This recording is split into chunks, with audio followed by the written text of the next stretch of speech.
حضرت ابو ہریرہ رضی اللہ تعالی عنہ سے روایت ہے، نبی کریم صلی اللہ علیہ وسلم نے فرمایا کہ گزشتہ رات ایک سرکش جن اچانک میرے پاس آیا، یا اسی طرح کی کوئی بات آپ نے فرمائی۔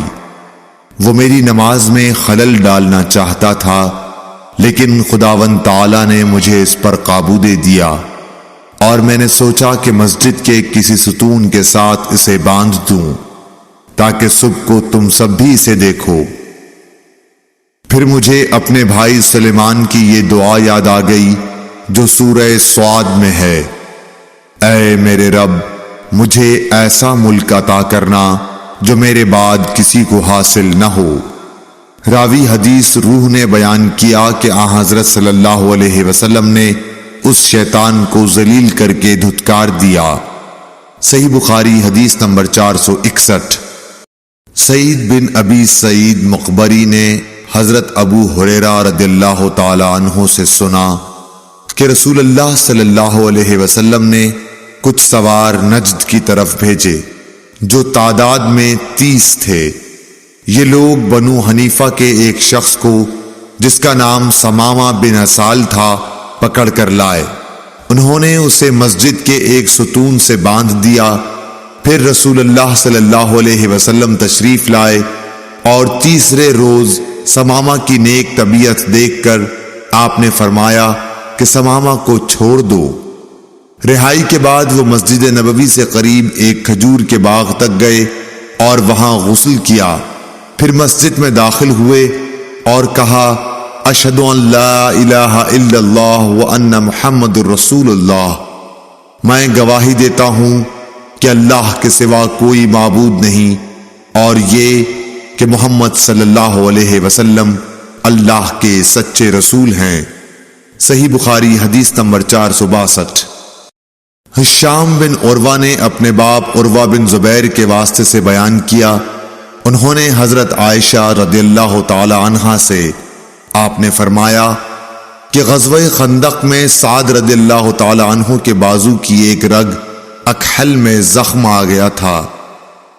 ان کے لیے نبی کریم صلی اللہ علیہ وسلم نے مسجد میں ایک خیمہ نصب کرا دیا تاکہ آپ قریب رہ کر ان کی دیکھ بھال کیا کریں۔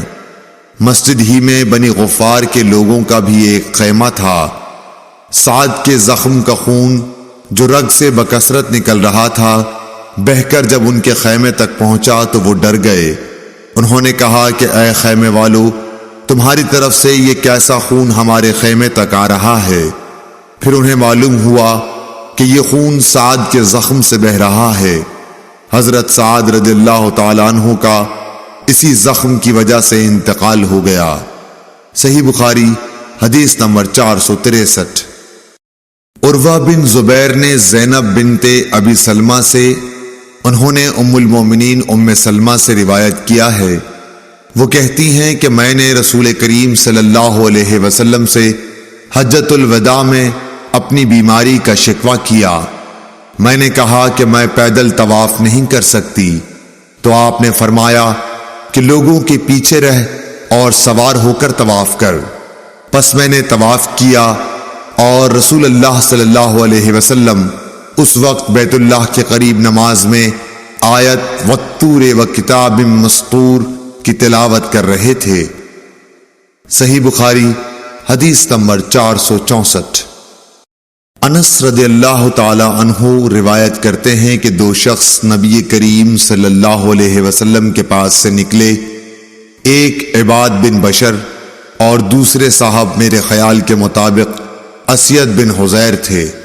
رات تاریک تھی اور دونوں اصحاب کے پاس روشن چراغ کی طرح کوئی چیز تھی جس سے ان کے آگے آگے روشنی پھیل رہی تھی۔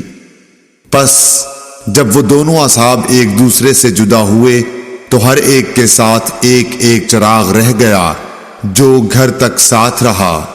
صحیح بخاری حدیث نمبر 465۔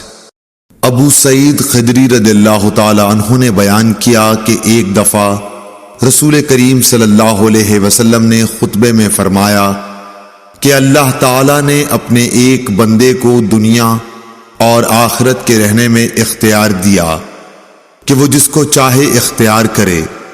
بندے نے وہ پسند کیا جو اللہ کے پاس ہے، یعنی آخرت۔ یہ سن کر ابو بکر رضی اللہ تعالی عنہ رونے لگے۔ میں نے اپنے دل میں کہا کہ اگر خدا نے اپنے کسی بندے کو دنیا اور آخرت میں سے کسی کو اختیار کرنے کو کہا اور اس بندے نے آخرت پسند کر لی تو اس میں ان بزرگ کے رونے کی کیا وجہ ہے؟ لیکن یہ بات تھی کہ بندے سے مراد رسول اللہ صلی اللہ علیہ وسلم ہی تھے، اور ابو بکر ہم سے زیادہ جاننے والے تھے۔ حضور صلی اللہ علیہ وسلم نے ان سے فرمایا، ابو بکر آپ روئیے مت، اپنی صحبت اور اپنی دولت کے ذریعے تمام لوگوں سے زیادہ مجھ پر احسان کرنے والے آپ ہی ہیں، اور اگر میں کسی کو خلیل بناتا تو ابو بکر کو بناتا، لیکن جانی دوستی تو اللہ کے سوا کسی سے نہیں ہو سکتی، اس کے بدلے میں اسلام کی برادری اور دوستی کافی ہے۔ مسجد میں ابو بکر رضی اللہ تعالی عنہ کی طرف کے دروازے کے سوا تمام دروازے بند کر دیے جائیں۔ صحیح بخاری حدیث نمبر 466۔ حضرت عبداللہ بن عباس رضی اللہ تعالی عنہ سے روایت ہے، انہوں نے بیان کیا کہ رسول اللہ صلی اللہ علیہ وسلم اپنے مرض وفات میں باہر تشریف لائے، سر سے پٹی بندھی ہوئی تھی۔ آپ منبر پر بیٹھے، اللہ کی حمد و ثنا کی اور فرمایا، کوئی شخص بھی ایسا نہیں جس نے ابو بکر بن ابو قحافہ سے زیادہ مجھ پر اپنی جان و مال کے ذریعے احسان کیا ہو، اور اگر میں کسی کو انسانوں میں جانی دوست بناتا تو ابو بکر رضی اللہ تعالی عنہ کو بناتا، لیکن اسلام کا تعلق افضل ہے۔ دیکھو ابو بکر رضی اللہ تعالی عنہ کی کھڑکی چھوڑ کر اس مسجد کی تمام کھڑکیاں بند کر دی جائیں۔ صحیح بخاری حدیث نمبر 467۔ عبداللہ بن عمر رضی اللہ تعالی عنہ سے روایت ہے کہ نبی کریم صلی اللہ علیہ وسلم جب مکہ تشریف لائے اور مکہ فتح ہوا تو آپ نے عثمان بن طلحہ رضی اللہ تعالی عنہ کو بلوایا، جو کعبے کے متولی چابی بردار تھے۔ انہوں نے دروازہ کھولا تو نبی کریم صلی اللہ علیہ وسلم بلال، اسامہ بن زید اور عثمان بن طلحہ چاروں اندر تشریف لے گئے۔ پھر دروازہ بند کر دیا گیا اور وہاں تھوڑی دیر تک ٹھہر کر باہر آئے۔ ابن عمر رضی اللہ تعالی عنہ نے فرمایا کہ میں نے جلدی سے آگے بڑھ کر بلال سے پوچھا، کیا حضرت صلی اللہ علیہ وسلم نے کعبے کے اندر کیا کیا؟ انہوں نے بتایا کہ حضرت صلی اللہ علیہ وسلم نے اندر نماز پڑھی تھی۔ میں نے پوچھا کس جگہ؟ کہا کہ دونوں ستونوں کے درمیان۔ عبداللہ بن عمر رضی اللہ تعالی عنہ نے فرمایا کہ یہ پوچھنا مجھے یاد نہ رہا کہ آپ نے کتنی رکعتیں پڑھی تھیں۔ صحیح بخاری حدیث نمبر 468۔ سعید بن ابی سعید مقبری نے حضرت ابو ہریرہ رضی اللہ تعالی عنہ سے سنا کہ رسول اللہ صلی اللہ علیہ وسلم نے کچھ سواروں کو نجد کی طرف بھیجا تھا۔ وہ لوگ بنی حنیفہ کے ایک شخص سمامہ بن اسال کو بطور جنگی قیدی پکڑ لائے اور مسجد کے ایک ستون سے باندھ دیا۔ صحیح بخاری حدیث نمبر 469۔ سائب بن یزید نے بیان کیا کہ میں مسجد نبوی میں کھڑا ہوا تھا، کسی نے میری طرف کنکری پھینکی۔ میں نے جو نظر اٹھائی تو دیکھا کہ حضرت عمر بن خطاب رضی اللہ تعالی عنہ سامنے ہیں۔ آپ نے فرمایا کہ یہ سامنے جو دو شخص ہیں انہیں میرے پاس بلا کر لاؤ۔ میں بلا لایا۔